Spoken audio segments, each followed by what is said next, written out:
Assalamualaikum warahmatullahi wabarakatuh. Saya Kurutayan Irda Putri akan menerangkan mengenai materi alam semesta. Ya, apakah kalian tahu apa itu alam semesta? Alam semesta merupakan ruangan tidak terbatas yang di dalamnya terdiri atas semua materi, termasuk tenaga dan radiasi. Nah, selanjutnya kita akan membahas mengenai teori terbentuknya alam semesta. Di sini terdapat beberapa teori tentang terbentuknya alam semesta, yaitu ada teori Big Bang, teori keadaan tetap, teori ekspansi dan kontraksi, dan yang terakhir ada teori osilasi. Yang pertama kita akan membahas mengenai teori Big Bang. Teori ini dikemukakan oleh Bell Guiap George Lemaitre pada tahun 1927. Menurut teori ini, alam semesta berasal dari massa dengan keadaan panas dan padat yang mengalami ledakan dahsyat, yang menyebabkan massa tersebut berserakan dan terpental menjauhi pusat ledakan. Kemudian, massa yang telah meledak tadi secara terus-menerus berkembang selama miliaran tahun, membentuk kelompok-kelompok yang disebut dengan galaksi yang lama-kelamaan menjadi lebih dingin seperti yang sekarang. Nah, ini merupakan gambaran dari teori Big Bang. Jadi, pada teori Big Bang ini, yang pertama itu dijelaskan yaitu ada massa. Yang kemudian massa tersebut akan meledak, menjauhi massa yang masih padat. Dari massa yang telah meledak tadi, selama bermiliar-miliar tahun itu akan mengalami perkembangan, di mana kemudian akan membentuk sebuah galaksi. Nah, selanjutnya yaitu kita akan membahas mengenai teori keadaan tetap. Teori ini dikemukakan oleh Sir Fred Hoyle, Thomas Gould, dan Sir Herman Bondi pada tahun 1948. Teori ini muncul karena adanya prinsip kosmologi sempurna, yang mana menurut teori keadaan tetap atau teori keadaan tuna ini, alam semesta dimanapun dan kapanpun akan tetap sama. Alam semesta terbentuk tidak ada awalan maupun akhiran. Materi yang ada akan terus-menerus datang membentuk atom-atom hidrogen dan angkasa yang membentuk galaksi baru dan menggantikan galaksi lama yang bergerak menjauhi kita dalam ekspansinya. Nah, ini merupakan gambaran mengenai teori keadaan tetap atau dalam bahasa Inggris dapat disebut juga dengan steady state model. Jadi dalam gambaran ini digambarkan bahwa alam semesta itu akan tetap sama. Meskipun dia berkembang, namun materi-materi di dalamnya juga akan berkembang. Nah, selanjutnya kita akan membahas mengenai teori ekspansi dan kontraksi.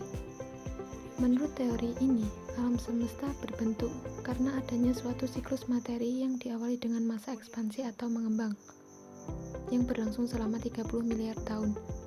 Masa ekspansi ini disebabkan oleh adanya reaksi inti hidrogen, serta pada tahap ini akan terbentuk galaksi-galaksi dan bintang. Selanjutnya, galaksi-galaksi dan bintang yang telah terbentuk akan meredup, kemudian memampat atau kontraksi, didahului dengan keluarnya pancaran panas yang sangat tinggi. Setelah tahap memampat atau kontraksi, maka selanjutnya akan mengembang dan kemudian pada akhirnya memampat lagi. Nah, ini merupakan gambaran mengenai teori ekspansi dan kontraksi. Pada gambaran ini dijelaskan bahwa ini merupakan alam semesta dalam keadaan ekspansi, sedangkan ini merupakan gambaran alam semesta pada saat kontraksi. Nah, selanjutnya kita akan membahas mengenai teori osilasi. Teori ini merupakan teori yang hampir sama dengan teori keadaan tetap.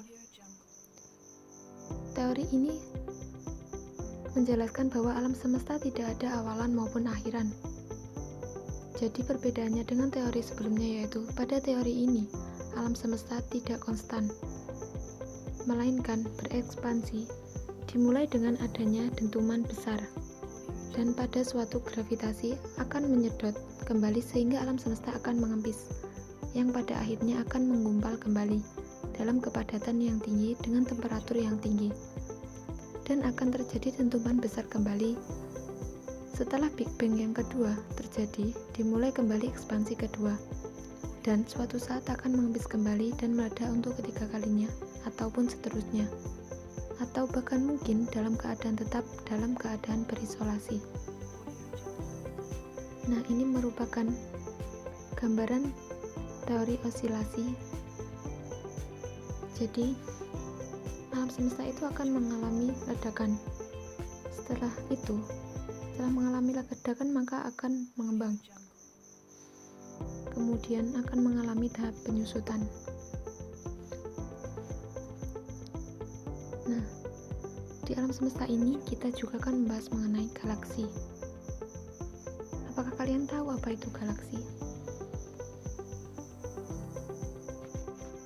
Galaksi merupakan kumpulan bintang yang membentuk suatu sistem terdiri atas satu atau lebih benda luar angkasa yang berukuran besar dan dikelilingi oleh benda-benda angkasa lainnya sebagai anggota yang bergerak mengelilinginya secara teratur.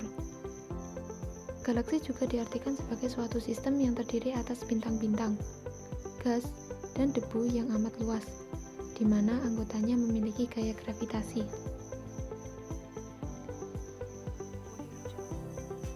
Nah, di sini terdapat beberapa klasifikasi galaksi yang dikemukakan oleh Edwin Hubble pada tahun 1926.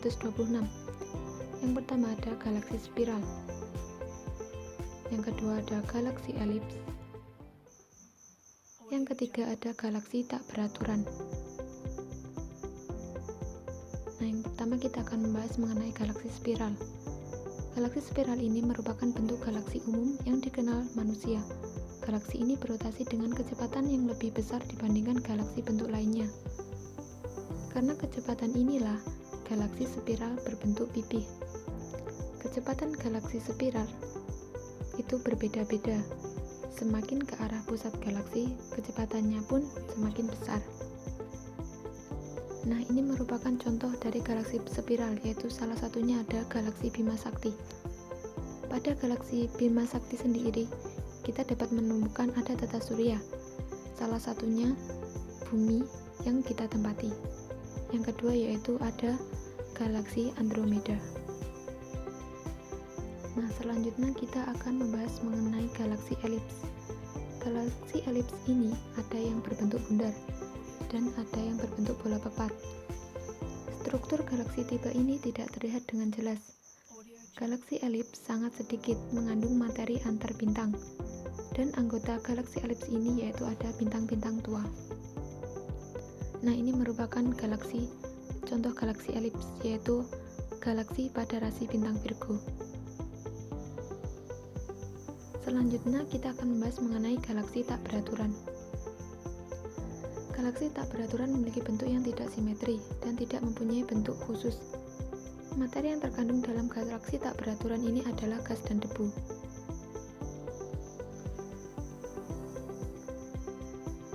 Nah, untuk contoh dari galaksi tak beraturan yaitu ada awan Magellanan kecil dan ada awan Magellanan besar. Nah, selain itu kita juga akan membahas mengenai nebula.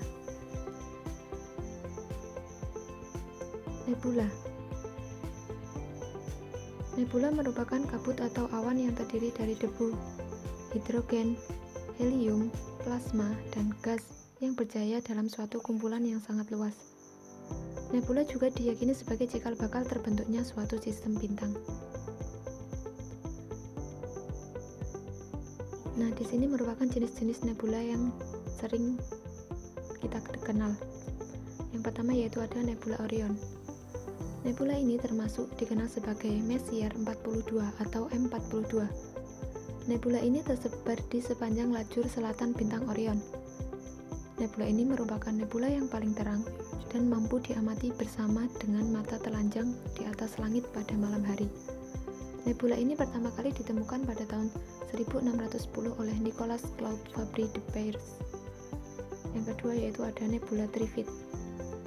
Nebula ini dikenal dengan nama Messier 20 atau M20. merupakan nebula pencetak bintang yang terletak 9.000 tahun cahaya dari bumi di rasi bintang Sagittarius. Nebula ini ditemukan oleh Charles Messier pada tahun 1764. Dan selanjutnya kita akan bahas mengenai bintang.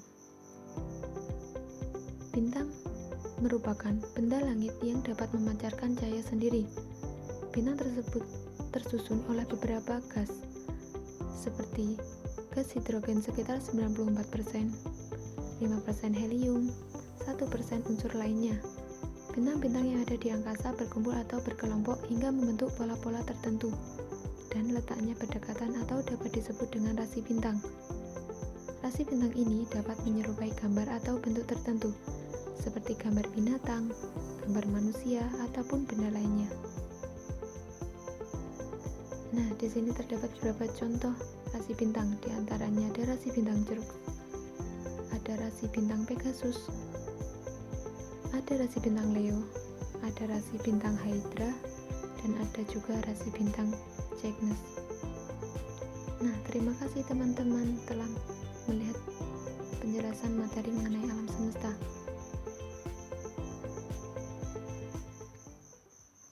Mohon maaf jika materi